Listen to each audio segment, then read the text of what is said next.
자, 그러면 이제 서화 관련된 내용을 자세히 좀 살펴볼게요. 서화는 이제 건국 그 전부터 존재를 하고 있었죠. 조그만 부족 국가로. 그래서 티베트 계열의 탕구트인들이 이제 주도를 하면서 키워나갔는데 기록에 보면 이제 항소연한 때 탕구트족 추장이 당을 도운 공으로 절도사의 봉합지고 이시성을 받았다고 해요. 그래서 그때 이제 그 탁발사공이라는 그 추장이 그 은주 절도사의 봉에서 이시성을 하사받았다. 그 이제 그 이계봉이라는 사람이 송나라 때 초창기 때죠. 친송 정책을 이제 폈어요. 그래서 이제 태종이 요를 정벌할 때 도와주고 입조도 하고 그렇게 이제 했거든요. 자, 근데 이제 이혼후부터 이제 좀 약간 달라지죠. 이혼후는 종전의 친송 정책을 벌이고요. 요와 연맹해서 송을 압박하고요. 그리고 흥경에 도움을 해갖고 국호를 대하러 가면서 서원을 건국을 했죠. 그리고 이제 자신을 황제로 칭하죠. 칭제 건원을 하게 돼요. 그래서 황제를 칭하고 그 다음에 흥경부의 도읍에서 국호를 대하라고 했다. 그래서 이제 송의 간제를 모방해서 가거제도 실시를 했고요. 그 다음에 실크로드 유지에 차지하면서 동서무역의 이익도 차지하고 불교를 국교로 지정했다는 거. 문안을 보면 독자적인 이제 문자도 만들었죠.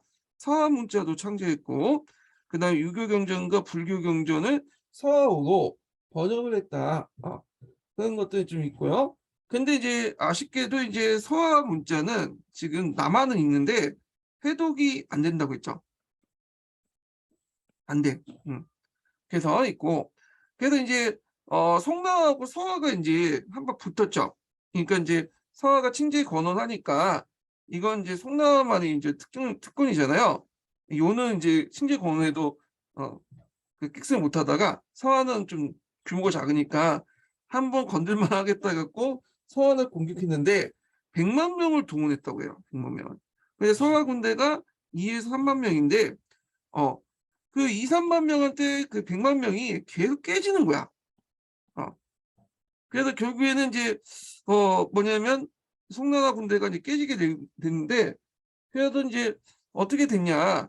결국에는 이제 서화도 장기전에 가다 보니까 이게 이제 문제가 생긴 거야. 이제 서화는 이제 그 나라도 조그마고 인구도 적고 그리고 송나라의 어떤 경제력 아래 있었는데 송과 계속 전쟁하면 그 안 되겠죠. 그러다 보니까 이제 결국에는 서로 합의를 봤죠. 그래서 서한은 황제를 칭하지 않고 칭제 권한하지 않고 송나라에게 친신하고요.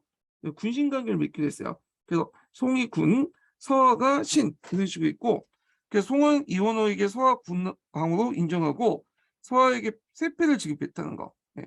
그다음 각장 그리고 호시 같은 것도 설치했다. 그래서 여기에서 볼 수 있듯이 송나라는 평화를 돈으로 샀죠. 그래서 서하나 뭐 금이나 다 돈으로 이렇게 평화를 샀어. 자, 하여튼 이렇게 이제 다 좀 기억을 해두시고요.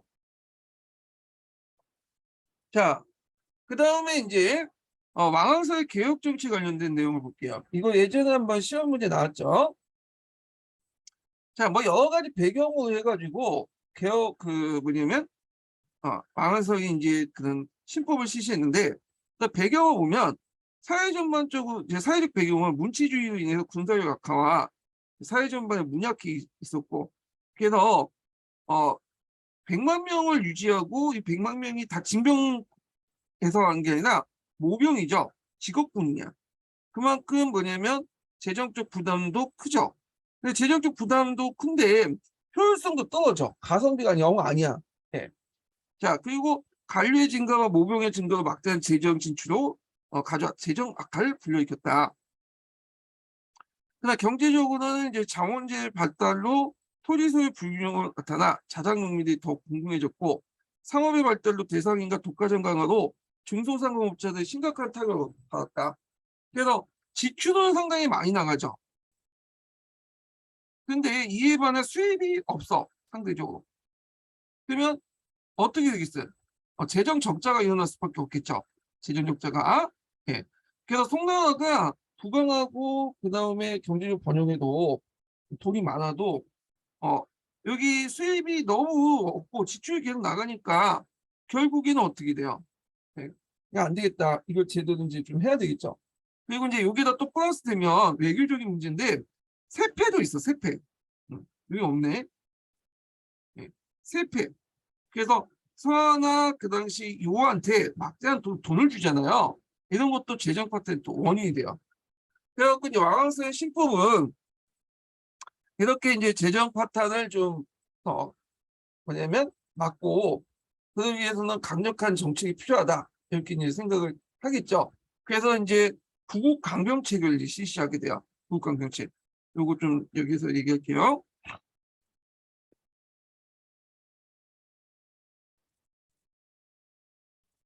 자, 그래서 이제 구국 강병을 이제인데 구국 강병을 이제 뭐냐 일단 그 대상인과 지주를 억제해서 소농민과 소상인들 보호해서 생산을 증가시키고요.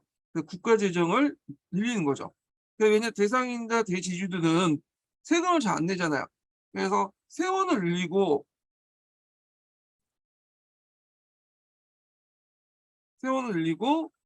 그 다음에 또 국방력을 강화한 거야. 다 보니까 돈이 많이 지출하는 게 뭐냐면 아까 세패 같은 거 있잖아요. 세패 지출이 너무 많아. 세패를 왜 지출하겠어요? 돈으로 평화를 사기 때문에 군대가 약하기 때문에 군대를 약화시켜서 군대를 강화시켰고 그 당시 이제 그다음 건안족이나 한국 쪽을 몰아내서 결국에는 이제 세패를 없애면 그만큼 지출을 줄일 수 있겠죠. 자, 이런 부국강병을 통해서 재정 구조를 넓게 하려겠다. 자, 그래서 이제 그런 것도 좀 기억을 해두시고요. 그때 이제 그 모델이 됐던 게 뭐냐? 주례죠, 주례. 대개 보면 주례는 그 뭐냐 개혁의 모델이 됐던 책이에요. 이거 좀 외워두세요. 그래서 개혁의 어떤 모델이 됐던 책을 써라, 경서 쓰다 모르겠다면 그냥 주례 쓰시면 돼요. 예. 그래서 이 주례를 이제 뭐냐면 있다 이렇게 좀 기억을 해주시고요. 요 관련된 것은 한국인에 의한 중국사에 있는데 한번 읽어볼게요. 자, 인종 말게 그는 만원서라는 장문의 보고서를 냈는데 이는 개혁의 필요성과 포부를 밝힌 것이었다. 여기에서 그는 생산력을 자극해 재정을 증대시킬 수 있으며 그 방법을 성황의 도, 특히 주례에서 찾을 수 있었다. 예전에 말했던 주례라는 건 주나라 예법을 이제 적어놓은 거죠. 제도나. 그런데 여기에 국가 간섭이나 이런 것들 강조한 법과적인 내용도 있어요. 그래서 이 주례를 모델로 한 개혁 이사들, 추진 이사를 적극적으로 밝혔다. 이렇게 보시면 될 것 같아요. 자, 그러면 이제 여기에서 개혁을 할 때 이제 중심 기구가 뭐였냐? 제 제치 3사 조례사요. 제치 3사 조례사. 요 기구를 중심으로 해갖고 했다는 거죠. 예. 그래서 이제 그때가 신종이었죠, 신종 때. 그래서 크게 이제 부국책, 농촌진흥책, 강병책, 교육 개혁 및 교육책 이런 있는데 관료개혁책 및 교육 이렇게 있는데 요거 하나하나 다 중요하죠. 예. 그래서 여기도 있긴 있는데 요걸 봐야 되나 요걸 봐야 되나 요걸 보죠 일단. 여기 자세히 있네. 자, 먼저 이제 부국책을 볼게요. 부국책은 청묘법, 시역법, 군수법 이렇게 있어요. 자, 청법법이라는 것은 춘궁기 때 농민들에게 정복을 대여해주고 추수에 이할 이자와 더불어 사안 투구한 거야. 그래서 상평천 기금으로 활용했다. 그래서 이제 이 청법법은 누구를 이제 뭐냐면 보호하기 위한 거냐면 그 당시 빈민들, 네, 농민들을 보호해 준 거죠. 중소농민들. 그러니까 전형적인 충대 추납 기구였다고 보시면 돼요. 한국제도 이렇게 보시면 되죠. 그래서 소농민들을 보호하기 위해서 청목법을 이제 실시를 했는데 그거에 대해서 이제 뭐냐면 고리대공업자들이 반대를 했죠. 네. 왜냐면 고리대공업자는 육아에서 친할까지 이익을 얻는데 이할로 이렇게 빌려주니까 그리고 고리대공업자 상당수가 또 대지주와 관료들과 연결돼 있어. 그러니까 상당히 반대에 부닥칠 수밖에 없겠죠. 이건요. 자, 시역법 볼게요. 시역법은 공군형 기출문에 나왔어요. 이거. 이것도 이제 저리로 빌려주는 거야, 중소상인들에게. 그래서 이제 목적은 보면 그 대상인들 주도의 유통 구조를 조정해서 중간상의 농간을 방지하고 등등인데, 그래갖고 이제 이건 뭐 내용하고 목적하고 같은 건데 왜 여기다 더 내용하고 목적하고. 그래서 이제 보면 되게 이제 그 상품을 저당 잡고 저리로 융자를 해요. 예전에 고리대금업자들이 상당히 높은 이자로 중소상인들에게 뭐냐면 자금을 빌려줬는데, 그런 것들을 향해 저리도 빌려줬고요. 그 다음에 시황문을 설치했어. 시황문을. 시황문을 설치해서 물가 조절도 하고요. 그래서 이제 이런 정책들이 그 중소상인들 구제할 수 있지만 대상인 주도의 유통 구조를 조정하기 때문에 당연히 대상인들 권력은 반대에 부닥쳤다. 그리고 그 당시 대상인들은 주로 어떤 사람들하고 연결돼 있냐면 관료들하고 연결돼 있어요. 그러니까 관료들이 반대할 수밖에 없겠죠. 그 다음에 군수법이죠. 군수법은 어디서 들어봤죠? 요거는 한무제 때의 군수법 있죠. 근데 이제 한무제 군수법은 물가 조절하면서 이게 뭐예요? A라는 공간에서 B라는 공간을 이제 시세차를 이용해 가지고 이득을 챙기는 거잖아요. 예. 자, 그래서 이제 있는데 요 군수법은 이제 약간 이건 좀 달라. 예. 이게 뭐냐면 이걸 좀 여기는 너무 간략하게 적어놨는데,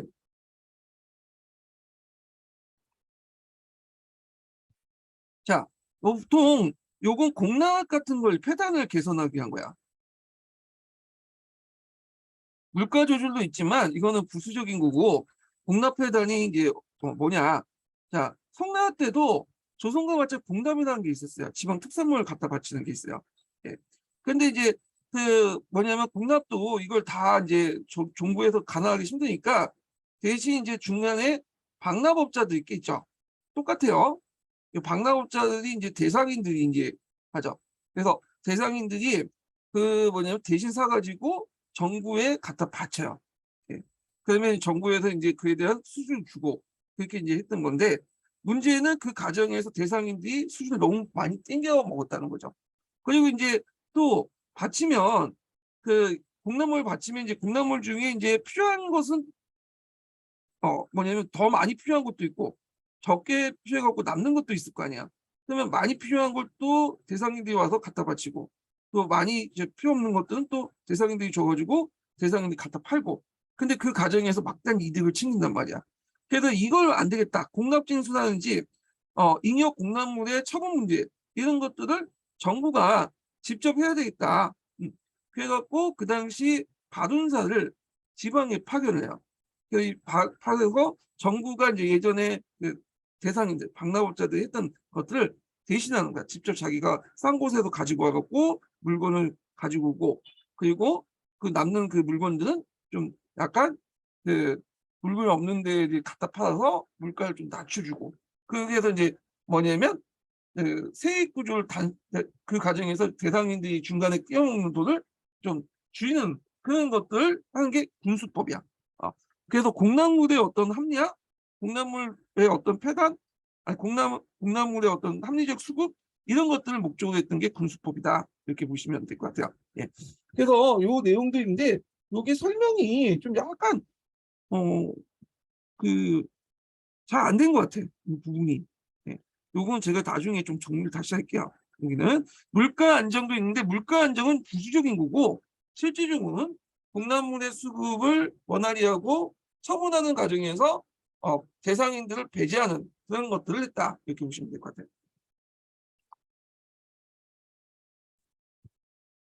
자, 그 다음에 이제 모욕법이라고 하는데, 모욕법은 이제 종전에 차역 있죠. 차역 얘기했죠. 예, 차역이 문제가 많다고 했죠. 그래서 이제 안 되겠다 해서 다시 이제 재산을 이제 그 뭐냐면 조사해서 재산에 따라서 모든 걸 명령적으로 거두고 그 돈을 시섭자를 모집하는 거야.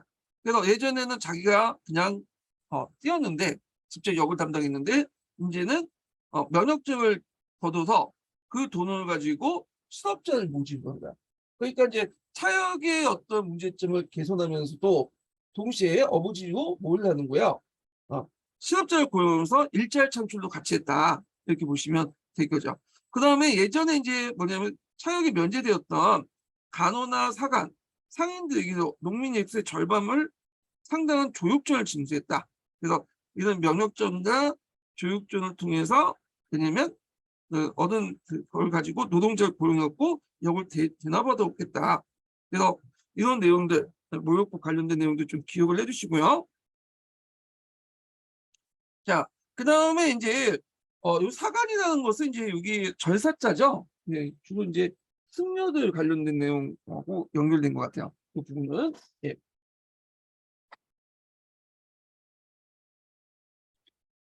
자, 그다음 반정구수법은 이제 토지 측량을 올바르게 해서 공평한 세금을 부과하기도 했고, 자, 그다음에 어전법하고 그다음에 농정수입법 있죠. 요 관련돼 갖고 예전에 기출문제 나왔죠.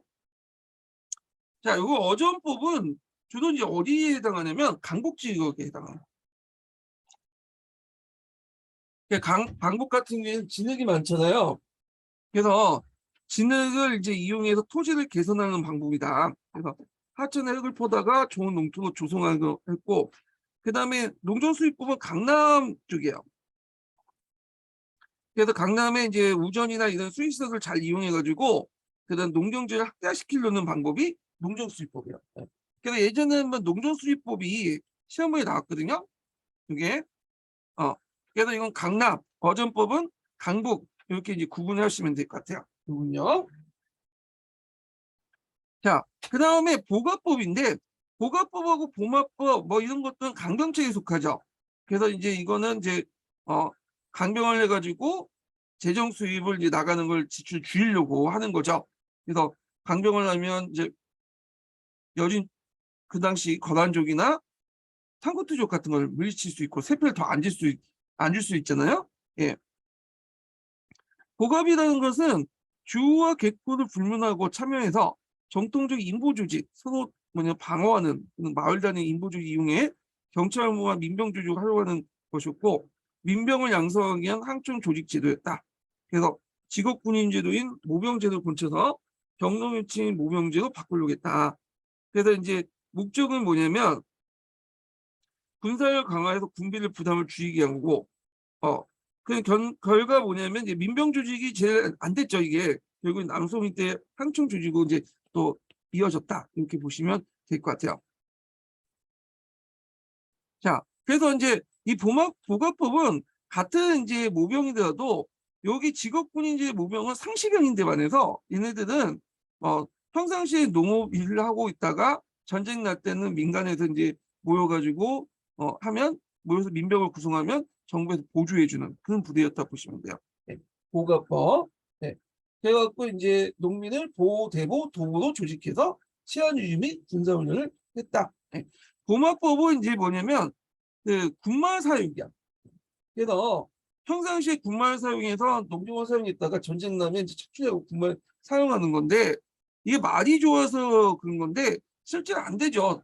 말도 훈련이 필요하지. 갑자기 이제 군말로 착취한다고 싸우면 되겠어요? 예. 그리고 이제 기수하고 호흡도 맞아야 되고 기병하고 뭐 그게 실효성 있는 부분은 아니에요. 이 부분은 예.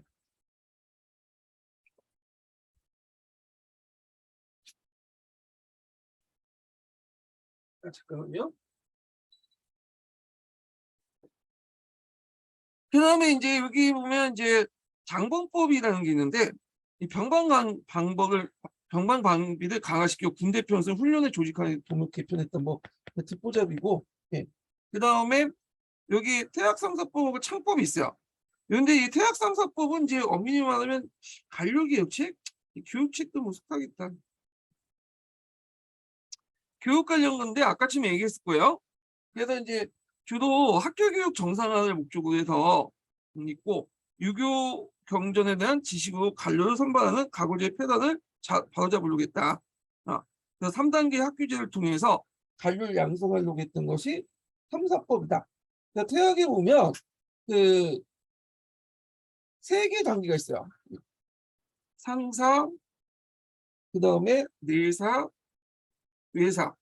예. 기숙사를 바꿔가면서 이제 1단계 여기 처음에 올 때 이렇게 하고 그 다음에 2단계, 그 다음에 3단계 이렇게 이제 보시면 될 것 같아요. 예.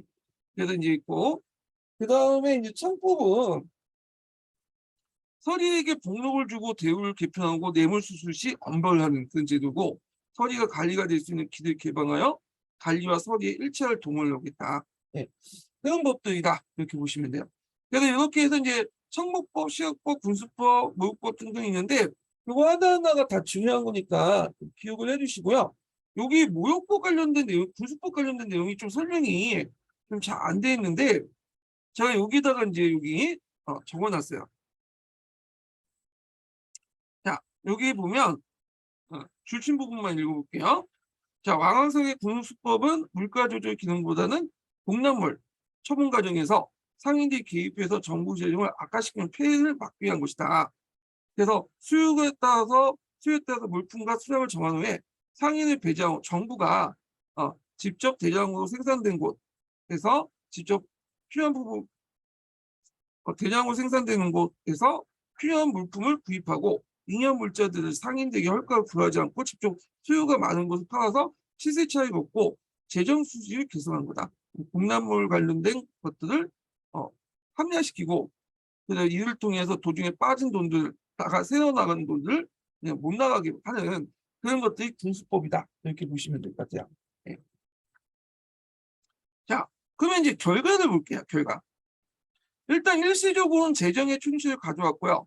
농민 부담의 경감이라면서 실효성은 나타나지 않았고 농민의 실정을 무시하지 강압적으로 실시한 신법 시행 중기에는 대다수 농민들이 신법을 반대하는 입장이었다. 그러니까 이제 이게 현실적이지 못하다는 거지. 그리고 이제 거기에 수행하는 관료들도 그걸 이제 뭐냐면 억압적으로 막 했고 거기에다가 이제 뒤에 보면 신법이 되게 왜곡이 돼요. 원래 좋은 취지로 이제 하려고 했는데 뒤에 뭐 보면 최강이나 이런 사람도 있죠. 신법 관료들.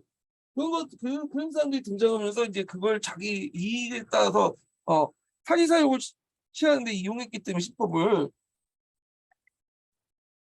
그래서 이런 그것 때문에 뭐냐면 많은 욕을 얻어먹어요. 마흔성이. 네. 이것 때문에. 자, 하여튼 있고 또 한편 농업생산 증대하는지 그 상공업 진작면에서 효과가 있었다. 그 다음에 당쟁과 연결되어 있는데 요 신법 가지고 이제 구법당 신법당이 뭐냐면 싸우죠. 그래서 신법과 구법당인데 얘네들이 치고받고 막 싸워. 그래갖고 이제 그 관련된 당쟁 관련된 내용이 한의중에 자세히 적혀 있거든요. 예, 그런 것도 한번 읽어보시면 될 것 같아요. 그래서 신법 개혁 자체가 사회 전반에 대해 전면적인 개편의 성격을 갖고 있기 때문에 지주나 대상인들 출신이 대부분 관료들의 이해에 배치되어 압도적인 다수 관료가 신법을 반대했다는 거. 덧붙여 아까치 얘기했처럼 이제 군수법이라든지 천문법이라든지 시학법이라든지 이런 것들 자체가 다 뭐냐면 대상인들과 연결돼 있고 대상인들은 이런 관료들과 또 연결돼 있어요. 그러다 보니까 반대가 심할 수밖에 없겠죠. 자, 덧붙여 이와 같은 광범위한 개혁을 시행하여 관료 내부의 의견 수렴과 충분한 동의 도출 작업을 소홀히 했기 때문이다. 보수파인 사마강을 중심으로 구법당 반대를 실패했고, 그래서 이제 그 당시 이제 구법당에 대해서 왕한선 비판했는데 뭐 구법당뿐만 아니라 그 뒤에 있는 사람들이 왕한선 별로 안 좋아해. 네. 왜냐하면 정통을 파괴하고 나중에 북송 멸망의 원인이 됐다. 패도주의자다. 뭐 이렇게 이제 주장을 하죠. 왜냐 정부가 직접 개입을 해갖고 그 당시 이제 인위적으로 뭔가 해보려고 하고 수익을 얻으려고 했고 그래서 등등 해갖고 그 당시 지식인들 별로 안 좋아했어요.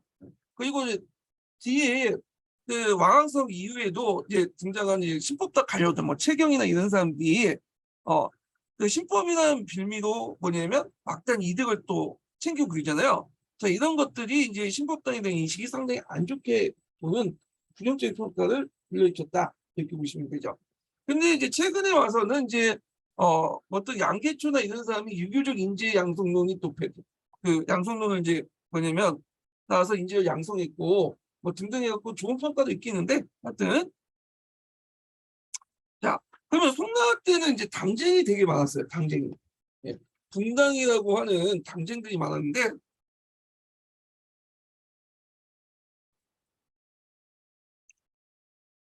그러니까 당쟁이 왜 발생을 했는가 이거 좀 볼게요. 자 이게 당쟁이라고 얘기하지만 엄밀히 말하면 이제 이거 분당이라고 하죠. 이 분당이 훨씬 더 표현이 좀 그렇죠. 한당 유학에서는 되게 보면 이 분당제가 상당히 큰 제예요. 그래서 황제가 정치를 해야 되는데 신하는 옆에 보조해 주는 거잖아요. 근데 신하들이 무리를 지어갖고 황제의 정치를 방해하잖아. 그러니까 한당 유학적인 개념에서는 이 분당은 상당히 부정적이죠. 근데 이제 송나라 때 되면 공치주의가 등장해요. 그래서 이제 송악에서는 이 공치주의 그래서 강조하잖아요. 그래서 천리라는 것은 모든 사람이 다 들어가 있고 특히 황제나 사대부가 다 천리를 더 많이 이제 뭐냐면 가지고 있죠. 잘 발현될 수 있고. 자, 그러니까 황제와 사대부가 같이 정치를 해야 된다. 이게 이제 송나라 이후부터 이제 정치 형태인데 이게 이제 성리학의 정치 운영 형태죠.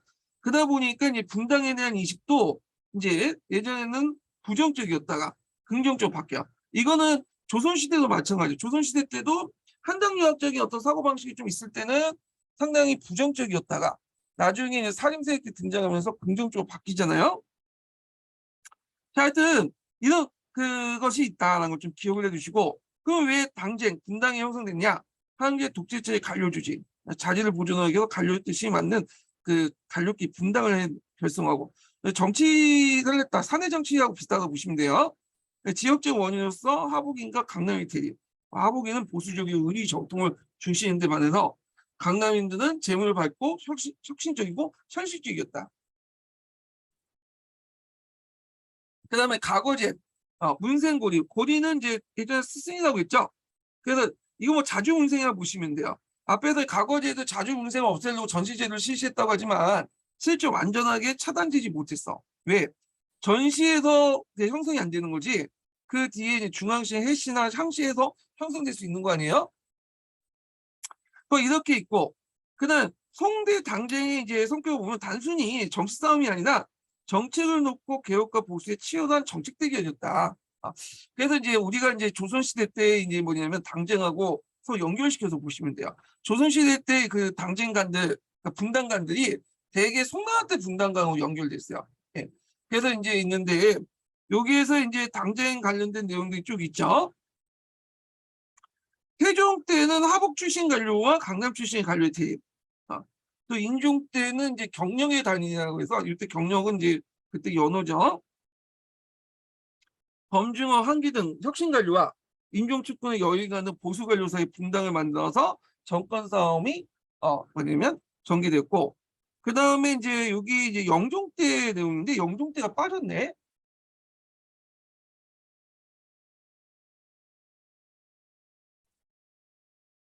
자, 영종이 이제 이 사람은 반계열 쪽이에요. 그래갖고 이제 즉위 됐는데 자기 아버지는 왕이 아닌 상태죠. 예. 그래서 그때 이제 영종의 친아버지를 어떻게 부를 것이냐 가지고 뭐 사마강은 큰아버님, 부양수는 아버지다. 그래서 이걸 영종 보기 사건이라고 하는데 요걸 가지고 이제 다툼이 일어난 거야. 우리 예송 논쟁처럼 이렇게 비슷한 사건이 있었어요. 예. 그 다음에 이제 제일 이제 큰그 당쟁이 구법당과 신법당의 논쟁이죠. 자, 대개 보면 여기 특징을 보면 신종이라든지 철종이라든지 시종 등 이 사람이 친정할 때는 무조건 이제 뭐냐면 신법당이야. 근데 중간중간에 이제 뭐냐면 그 섭정기가 있어요. 섭정기 같은 경우에는 이제 뭐냐면 구법당을 등용했거든요. 그래서 신종 때 왕한서의 개혁 후 조정뿐만 아니라 사대부끼리 신구 양파로 싸우게 되죠. 그런데 철종이 이제 어린 나이고 이제 즉위하게 돼요. 그때 선인태후가 섭정을 했는데 이때는 다시 뭐냐면 사마강 같은 구법당들이 권력을 장악해. 음. 그래서 이걸 원후 구법당식이라고 하는데 근데 문제는 얘네들이 힘을 합쳐야 되는데 구법당 안에서도 또 지역별로 파벌이 생겨요. 그래서 결국에는 제대로 뭐냐면 완전하게 신법당을 팽이처분시키지 못하다가 결국에 철종이 즉위하면서 친정되면서 신법당이 정권을 장악하고 그리고 이제 그 시종 때는 신법정제가 계승돼서 재상이 된 그 신법당 최경 이 사람이 이제 뒤에 욕을 되게 뭐 사람인데 개혁 정신을 망각한 채 구법당을 철저히 탄압하고 이 사람은 신법이라는 이름 아래 자기 사리 사욕을 되게 챙겼던 인간이야. 예. 그리고 이제 그 원우 구복당들을 이제 뭐냐면 비판하기 위해서 얘네들이 당쟁을 지켜서 당쟁을 만들어 분당을 만들어 가지고 당파 싸움을 했다. 그래서 얘네들의 목록을 비석에다 적어놨어요. 이게 이제 원우 당직비야. 여기에 보면 사마강, 소식, 소출 같은 우리가 이제 많이 알던 인물들 있죠? 이런 인물들도 거기 있어. 자, 남성 때는 구법단계 관료가 남성 정권을 잡았기 때문에 보갑법 등 이제 일부를 제약은 신법이 적용되고 그러다 보니까 왕은석이 대개 욕을 얻어먹었다 이렇게 보시면 될 것 같아요. 그리고 이제 이때 이제 요 최경이라는 인물이 상당히 욕을 먹었는데 이 사람이 이제 구법당을 또 철저히 타협했을 뿐 아니라 정치를 이제 그때 시종이 있죠, 시종. 시종한테 압을 해가지고 정치 개판을 쳐놨어요. 그래갖고 이제 시종이 그때 이제 정치를 했는데 이 사람은 예술적 감각은 있을지 몰라도 정치는 되게 못했어. 그래갖고 이제 시종 등 이제 동강 같은 한관들을 시켜가지고 개인적 사치에 필요한 재정을 충당을 하게 했고 신법이나 명부로 결국에는 뒤에 이제 농민들 불만이 일어나서 그 반란이 나왔죠. 이거 예전에 한번 시험 문제 나왔죠. 여기 박람회 난과 송강의 난. 이거 좀 기억을 해주세요. 이거 예전에 기출문제 나왔죠. 자, 그래서 이제 시종 같은 경우에는 이제 그 예술적 취향이 있어요. 뭔가 이상한 기괴한 그 뭐냐 돌을 가지고 와갖고 장식하는 이제 취미를 가지고 있거든요. 그러다 보니까 이제 하석당을 부담이 너무 집중한 그 강남 일대에서 폭발했고 만이교 신자들이 많이 참여해서 했다 이렇게 보시면 될 것 같아요. 근데 황급히 금과 연합했다는 말은 무슨 말인지 모르겠네. 네. 이거 아니고 참여했다 이렇게 있고요. 그래서 이제 박람회 난이 일어나니까 원래 그 전에 이제 뒤에도 얘기했지만 금나라하고 송나라 간에 연합을 했어요. 이때 연합한 게 아니라 그 전에 연합한 거야. 금가송은. 그래갖고 해상의 맹을 냈죠. 그래서 요를 같이 치기로 했는데 문제는 그 요를 막 치려고 했대. 요때 이제 후방에서 박람회 난이 난 거야. 결국에는 송나라는 그 금가 연합 활동 못하고 연합 그 해서 요를 못 치고 정보하지 못하고 요 군대를 이제 박람회 난으로 이렇게 돌린 거죠. 네. 그러다가 간신히 진압하고 나서 그 당시 이제 뭐냐면 요를 치려고 하니까 이미 금나라가 요를 거의 이제 거의 90%를 다 장악을 하고 했죠. 근데 문제는 이렇게 거의 망한 요 군조차도 뒤에 이 송나라 군대가 패장적이죠 거의 패배를 했다는 거야. 그만큼 송나라 군대가 상당히 약체였다는 걸 볼 수가 있어요.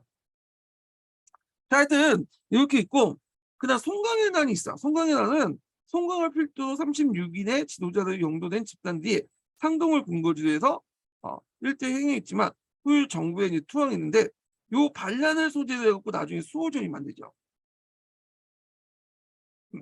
수호전이 있고 그 다음에 거기 송강의 난은 이제 그 내전으로서 금병매가 여기에서 만들어지는데 하여튼 박람회 난하고 송강의 난 특히 박람회 난을 외워두세요. 자, 그래서 이제 이런 내용들 좀 기억을 해주시면 되고 금의 위에 이제 붕괴를 볼게요. 자, 금나라가 이제 등장했죠. 금나라 관련된 내용은 뒤에 좀 얘기할게요. 하여튼 등장을 했는데 그때 이제 요를 어떻게 해서 이제 쳐부셔갖고 연운 16주를 어떻게 하든 회복을 할까. 그런 생각을 갖고 있었던 이제 그 송나라가 그 당시 뭐냐면 누구와 손이 없냐 막 등장한 금나라 손을 잡게 된 거야. 네.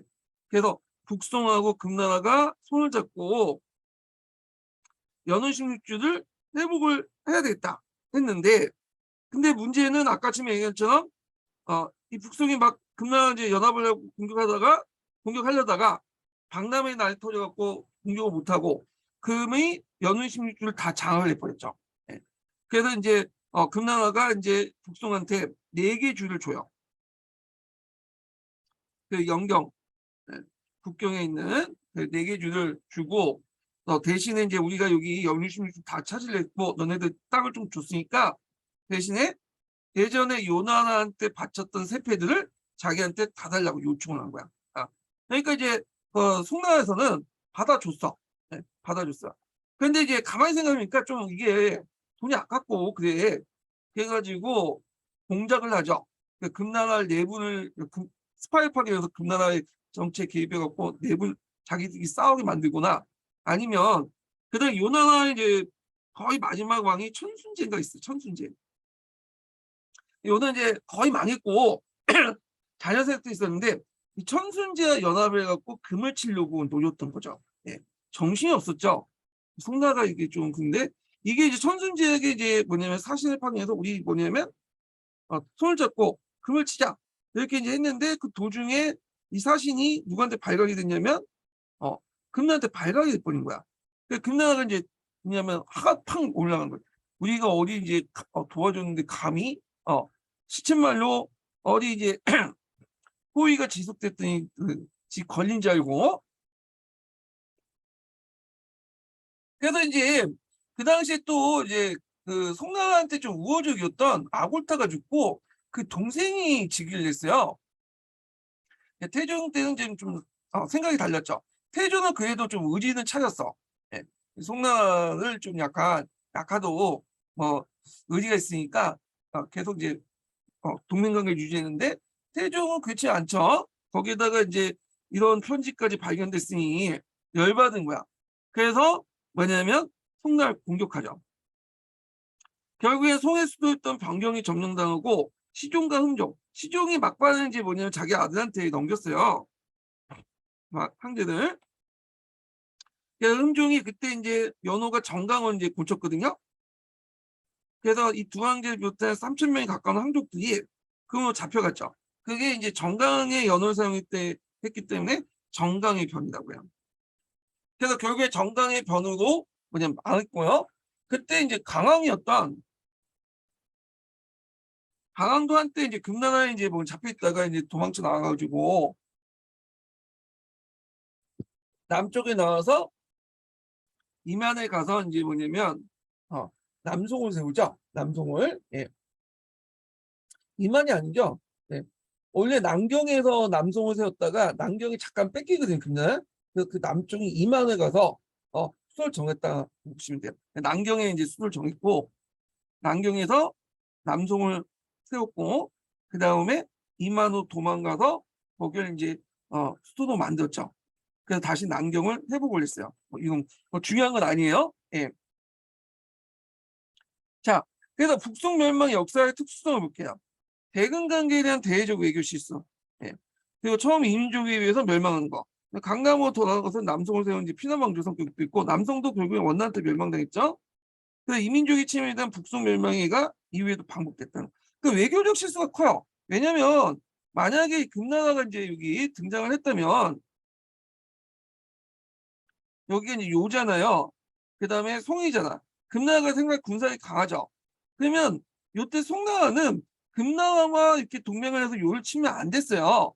왜냐면 비록 적이지만 한때 이제 적이지만 요를 서포트를 해갖고 요와 그 송이 합쳐가지고 금을 최대한 그 진출 막아야 돼. 그래야지 금, 요, 송의 삼각관계가 있어서 어떤 힘의 역학관계가 이제 딱 형성이 되잖아. 근데 이제 요가 싫다고 해서 금만 이제 뭐냐면 금하고 손을 잡고 하다 보니까 이 요가 없어지면 이 금으로부터 공격을 받아. 이거는 이제 나중에 남성도 똑같아요. 남성도 그때 이 금을 공격하기 위해서 남성하고 원나라 손을 잡았죠. 예. 그게 이제 큰 실수인데 자, 하여튼 이런 것도 있었다 이렇게 보시면 될 것 같아요. 예.